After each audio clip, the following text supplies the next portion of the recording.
Je travaille au Louvre en 2010, plus ou moins, oui, décembre 2010. Et depuis là, j'ai commencé à traiter les différents sujets des expositions temporaires. Et être au Louvre, c'est une grande chance parce que ça me permet de jouer avec toutes ces époques, toutes ces périodes dans cet espace-là et dans cette réflexion.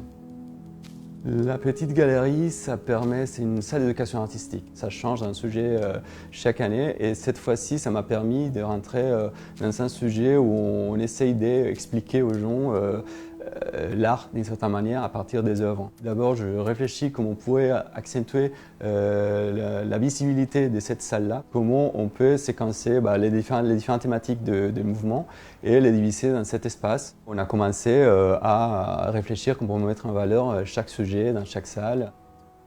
C'était un principe de recréer un peu la salle des danses avec une barre qui fait un peu le tour de la salle et des miroirs qui sont placés à la fin, pour pouvoir vraiment conduire les publics de début à la fin de l'exposition avec un fil conducteur et que ça aide aussi à la lecture. On a tout le temps essayé de jouer avec les mouvements, de l'intégrer aussi physiquement en tant que spectateur, en tant que visiteur, au moment où on découvre les différents moments de l'exposition. Quand on a une première salle, on va traiter la matière, comme les mouvements est représentés avec différentes matières. On a une deuxième partie où il y a toute la partie de codification du geste. Et ensuite, on a cette salle de transition dont on parlait tout à l'heure qui essaie de créer cette séquence de mouvements qui nous ramènera à la dernière salle où on verra cet grand plateau avec les œuvres qui représentent les mouvements et la danse.